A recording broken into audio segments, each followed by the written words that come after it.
Hello, my name is Aisha Abdallah. I'm a director of the ALN Academy. The ALN Academy is a rule of law charity, and we promote discussions around sustainable development and rule of law in Africa. Today, as part of our ALN Academy series, I'm delighted to welcome our co-managing partner, Daniel Ngumy. Welcome, Daniel, to talk to us about international trade and how we can promote intra-Africa trade. Thank you. Daniel is head of our international and regional tax department. He has vast experience in international trade law and also in tax disputes. He's also co-head of our international trade practice. Welcome, Daniel. Thank you. Thank you, Aisha. Daniel, I'd like to ask you about one of our strategic areas at the Academy. We're very concerned about the fact that as Africa, we trade more with people very far away from us than we do with each other. How can we make better use of the Africa Free Continental Trade Agreement to increase intra-Africa trade? Well, Aisha, I think Africa has made great strides in the recent past, notably from the time that we signed the Africa Free Trade Continental Area, usually referred to as AfCFTA.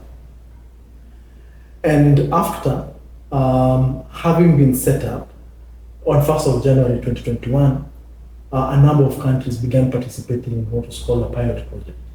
It was really to experiment with how are we going to make the Africa Free Trade Continental Area a reality through trade across the African continent and across a number of countries.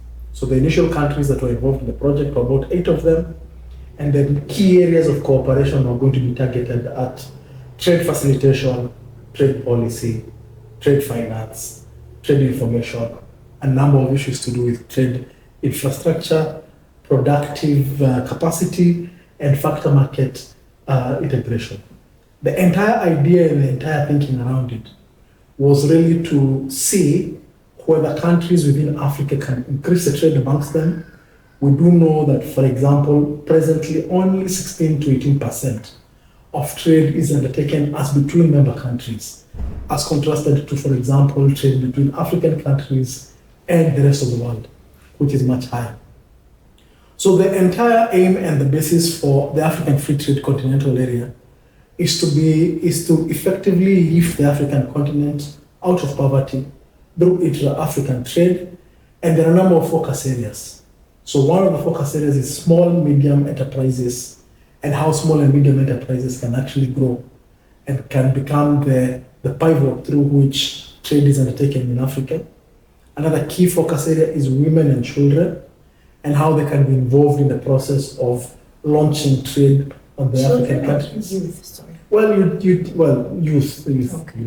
It's youth, but effectively to engage the younger population, bearing in mind that Africa has one of the youngest populations on the African continent. And part of the journey will involve breaking down what are called tariff and non-tariff barriers, which effectively are the barriers to trade. Typically, if a container was to move from Kenya to West Africa, the number of challenges you'd face would include taxes in border points. Those are the sort of typical things we call tariff barriers. And would also effectively include non-tariff barriers. So, for example, the standards, the goods that have been carried, have they met the sanitary standards, or are they still falling short in terms of, the quality and the requirements for them to meet a particular standard? So, what's now happened more and more is that the African countries want to work together in order to then break away those barriers and allow for the countries to trade directly and use trade as the key way of alleviating the African continent from poverty. So moving away from asking for donor aid to interdependence, growing each other's economies, is that the idea? Absolutely. We should stop begging, rely on each other. Absolutely. I think one thing that is quite evident on the African continent, we have a number of trading blocs already.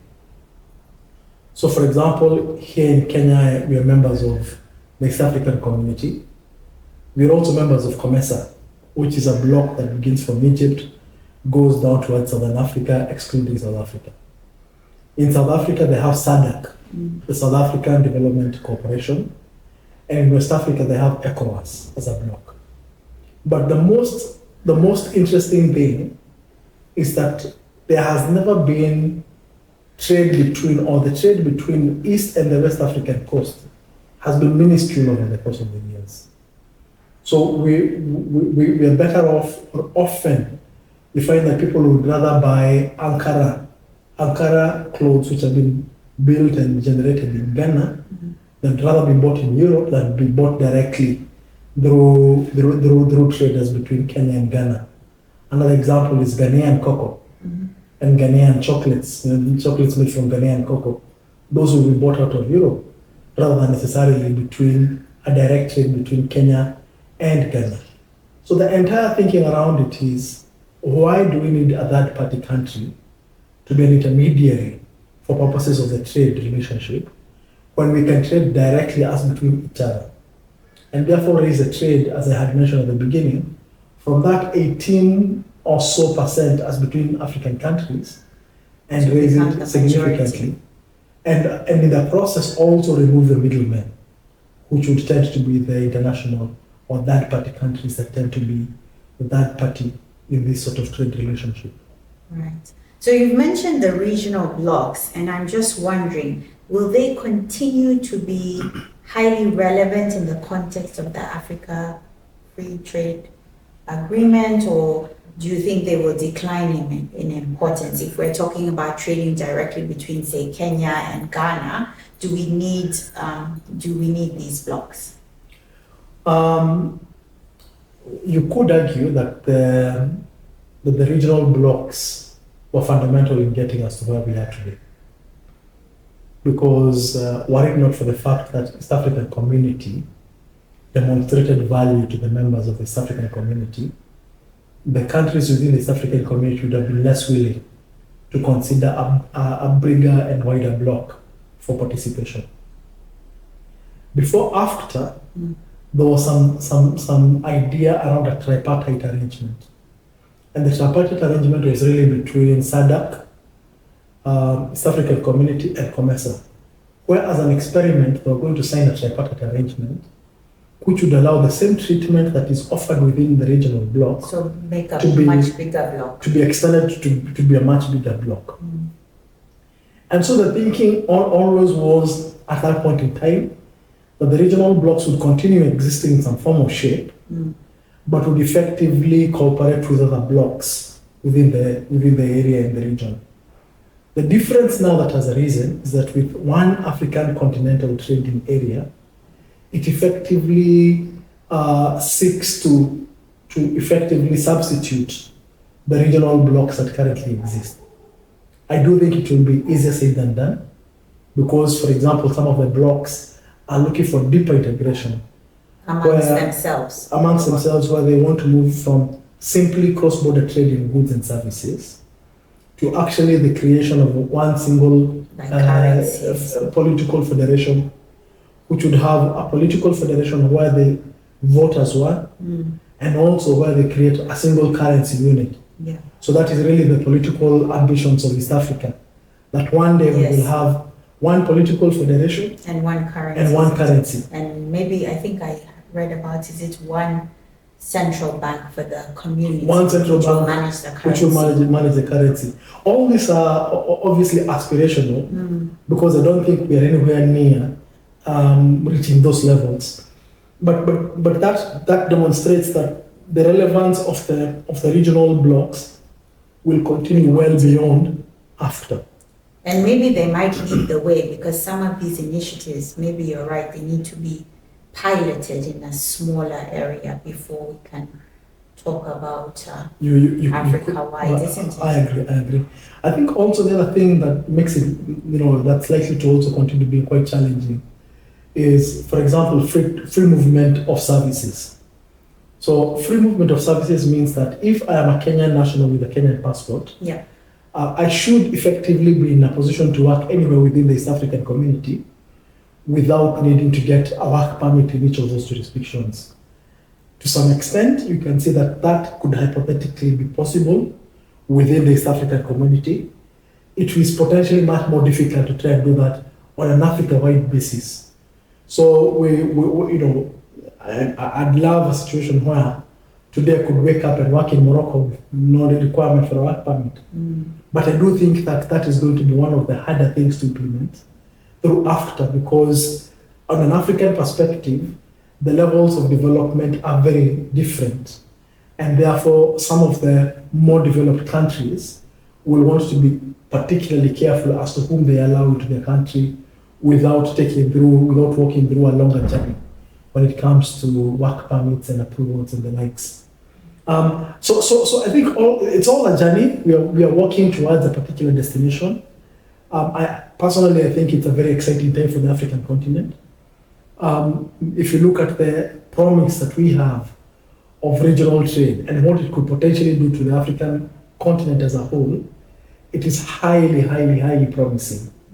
And one would think that even if we achieve 50% of the aspirations of AfCFTA, we will have changed generations of African people in the future. But I think one of the things it makes me realize is that a lot of things have to come together for the African free trade to work. And that includes, for example, the idea of open skies.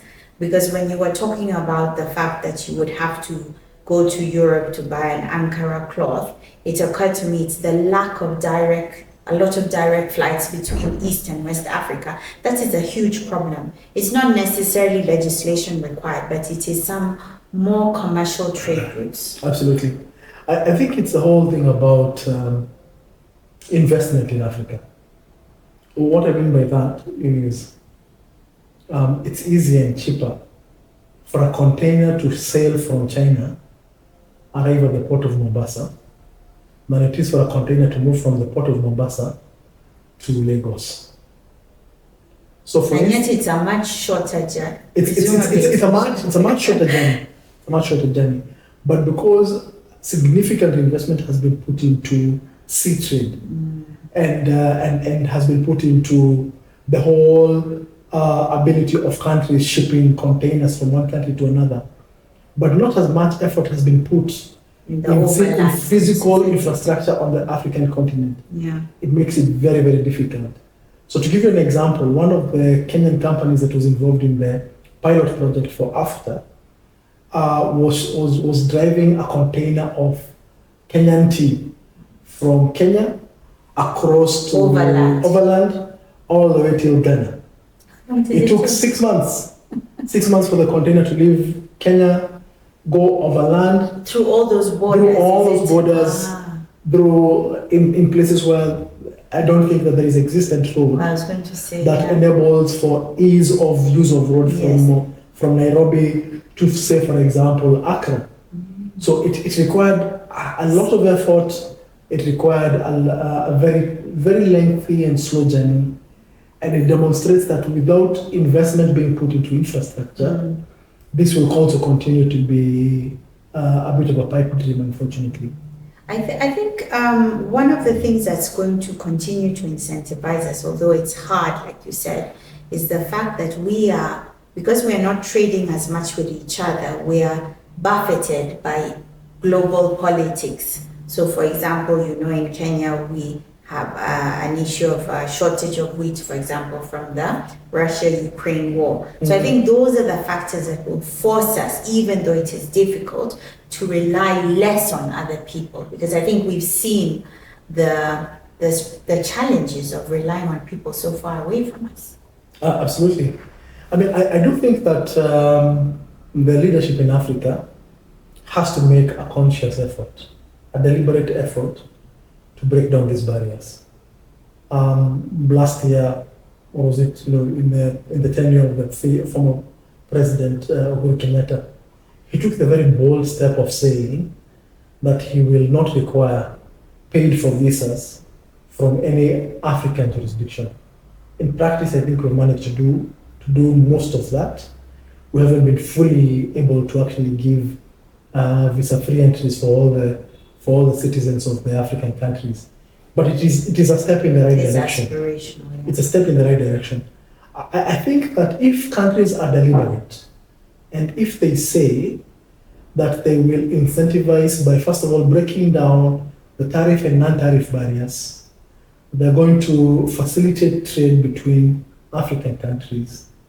So they will put the investments that are required to make it easy for transport across the African continent.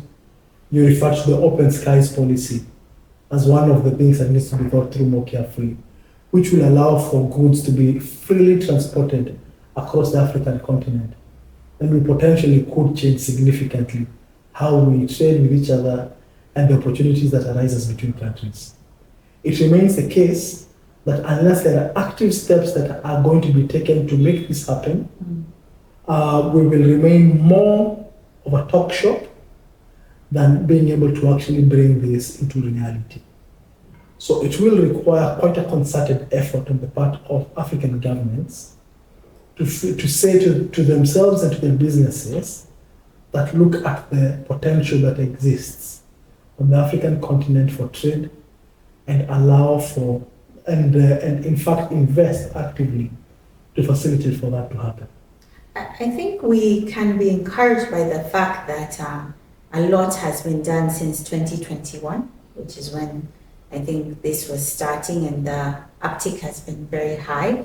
If we look at the European Union, it was essentially a dream in somebody's mind. Yeah. And today we talk about it as if I think our generation, we can't think of a world before the European Union because we took it as a given that it was there. But actually there was a time when they probably had these same conversations, isn't it? Absolutely. How could Germans and French people who are at war cooperate and trade with each other? Absolutely. So there's no reason we can't do it actually. I think we just need to have more faith.